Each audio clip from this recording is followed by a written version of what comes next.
Now, I am absolutely convinced that the main source of hatred in the world is religion, and organized religion. Absolutely convinced of it. And I think it should be religion treated with ridicule and hatred and contempt. And I claim that right. So when I say, as the subtitle of my book, that I think religion poisons everything, I'm not just doing what publishers like and coming up with a provocative subtitle. I mean to say it infects us in our most basic integrity. It says we can't be moral without Big Brother, without a totalitarian permission. It means we can't be good to one another. It means we can't think without this. We must be afraid. We must also be forced to love someone who we fear. The essence of sadomasochism. The essence of abjection. The essence of the master-slave relationship. And that knows that death is coming and can't wait to bring it on. I say this is evil. And though I do some nights stay home, I enjoy more the nights when I go out and fight against this ultimate wickedness and ultimate stupidity. Is it not the case that the spread of Christianity, about which you spoke so warmly and affectingly in your opening remarks, attributing it to the innate truth of the Bible story, was spread by that means, or because the Emperor Constantine decided to make Christianity the official religion of the Roman Empire? Which, in your view, contributed more to the spread of the faith? The Holy Spirit. I rest my case. You give me the awful impression, I hate to have to say it, of someone who hasn't read any of the arguments against your position ever. So what if God actually exists, sir? Would he not have been good to you? No. He wouldn't, because if that were true, it would mean that I had an eternal supervising parent who would never die and let me get on with my life, never let me grow up, would keep me under surveillance. But you have, sir. And supervision every minute of my life, but you constantly asked me to be thanking and praising him. Yeah. I think it would that be wasn't part like, of the it would be like scenario. living in North Korea. I think it would be a horrible outcome. Well, not sure that God is Kim Jong-il, but what if what I said is true? Well, Kim Jong-il, he has a different opinion. Let's say that the consensus is that our species, we being the higher primates, Homo sapiens, has been on the planet for at least 100,000 years. In order to be a Christian, you have to believe that for 98,000 years, our species suffered and died, most of its children dying in childbirth, most other people having a life expectancy of about 25, dying of their teeth, famine, struggle, bitterness, war, suffering, misery, all of that. For 98,000 years, heaven watches it with complete indifference. And then 2,000 years ago thinks, that's enough of that. It's time to intervene. The best way to do this would be by condemning someone to a human sacrifice somewhere in the less literate parts of the Middle East. Let's appeal to the Chinese, for example, where people can read and study evidence and have a civilization. Let's go to the desert and have another revelation there. This is nonsense. It can't be believed by a thinking person. If it was true, it would have two further implications. It would have to mean that the designer of this plan was unbelievably lazy and inept, or unbelievably callous and cruel and indifferent and capricious. And that is the case with every argument for design and every argument for revelation and intervention that has ever been made. All of this could be part of a plan. There is no way an atheist can prove it's not. But it's some plan, isn't it, with mass destruction, pitiless extermination, annihilation going on all the time, and all of this set in motion on a scale that's absolutely beyond our imagination, in order that the Pope can tell people not to jerk off. In his comment, one of the few he's made, on the institutionalization of rape and torture and maltreatment of children in Catholic institutions, he has said, it's a very severe crisis which involves us, he said, in the following: in the need for applying to these victims the most loving pastoral care.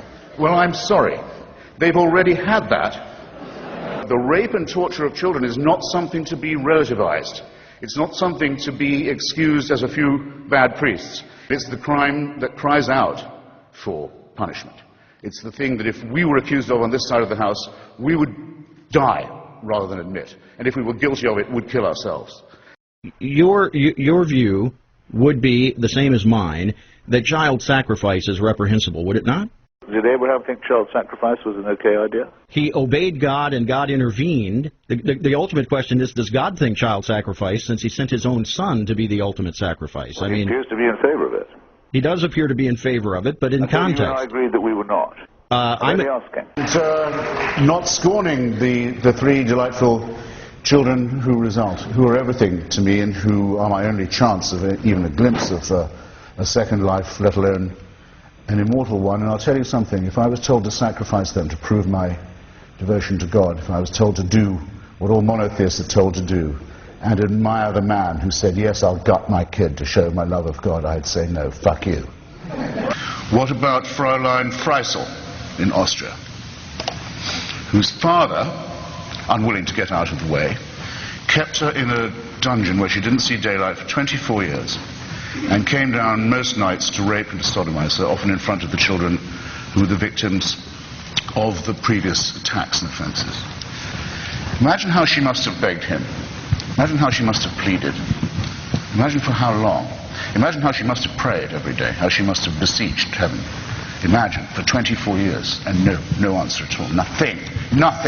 Now, you say that's all right that she went through that, because she'll get a better deal in another life? I have to ask you, if you can be morally or ethically serious and postulate such a question. No, that had to happen, and heaven did watch it with indifference, because it knows that score will later on be settled. So it was well worth her going through it.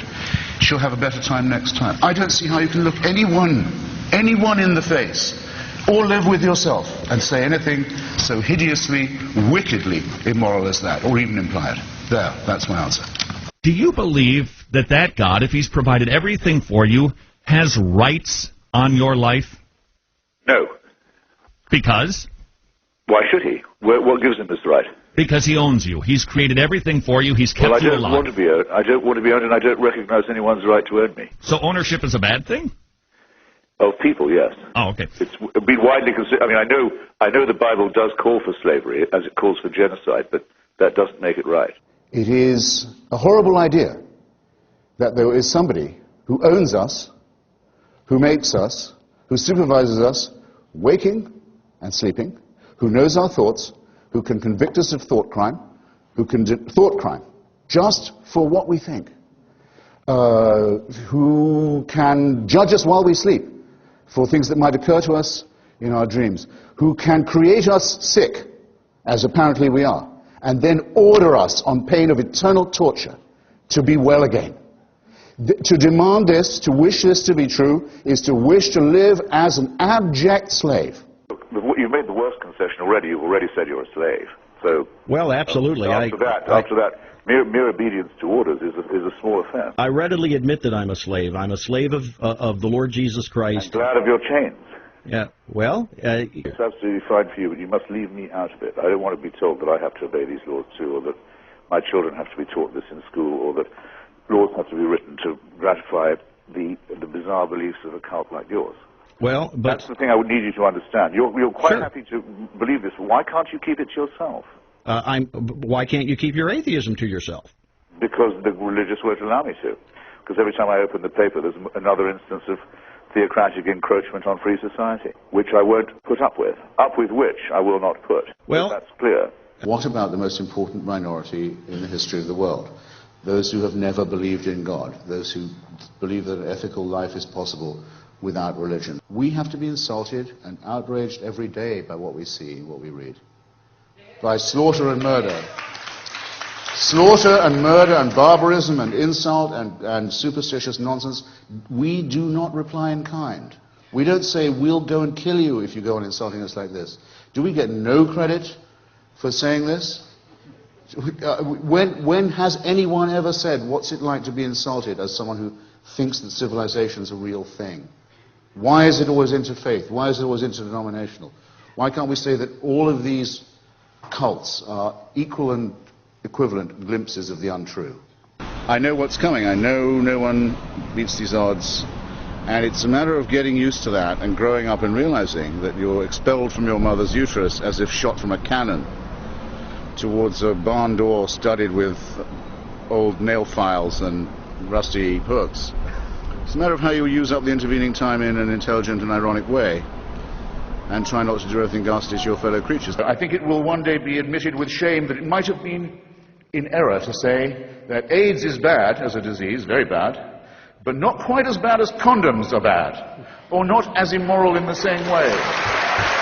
I say it in the presence of His grace, and I say it to His face.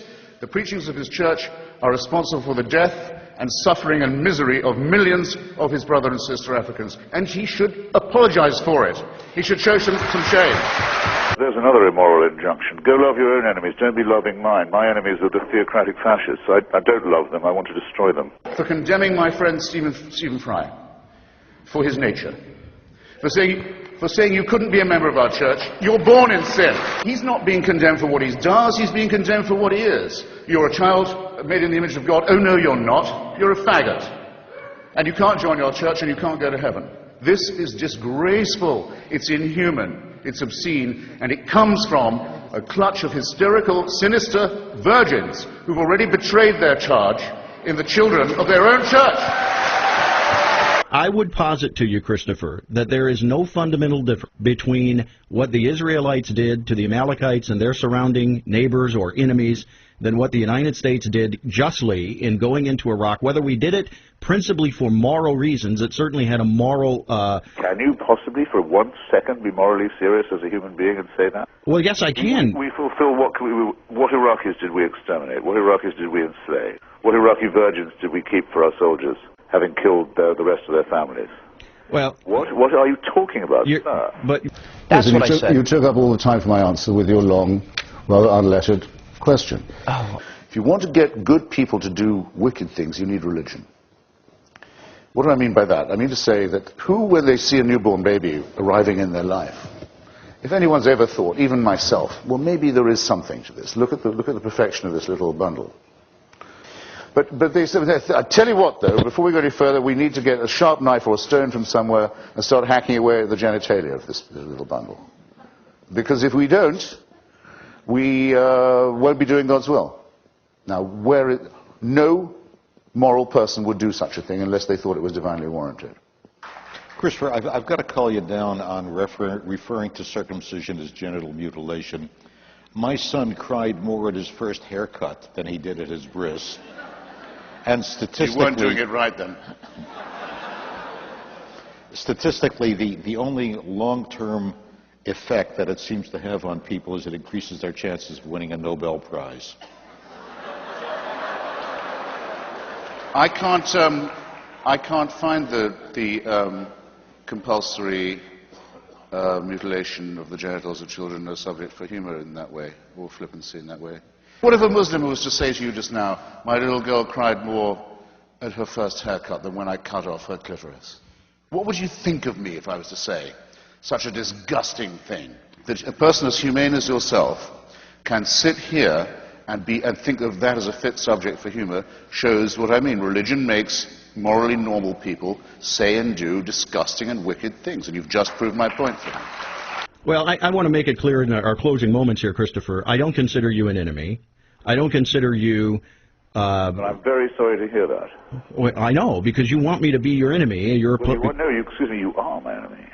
Well, but you're not my enemy. How you can figure that? No, because I don't feel a need to have to silence Christopher Hitchens. No, well, you don't have a chance of doing that. I don't mean that at all, but I mean your preachments are evil and they're a direct threat to the survival of civilization. So if you don't consider me an enemy, you don't know an enemy when you see or hear one. The argument for theism, that not only can we establish this prime mover's existence, but we can show by some form of induction that he intervenes in wars, that he answers prayers, that he cares who we sleep with and in what position, what food we eat and on what days, is a ridiculous proposition. It's a claim to a truth that no primate can claim to make. Primates who claim to know it should be distrusted. Great damage has been done and continues to be done by such people and by such ideas. You're better off thinking for yourself and taking all the risks, and I might add all the pleasures that will come from that. The most overrated of the virtues is faith. The metaphysical claims of religion are untrue. Thank you.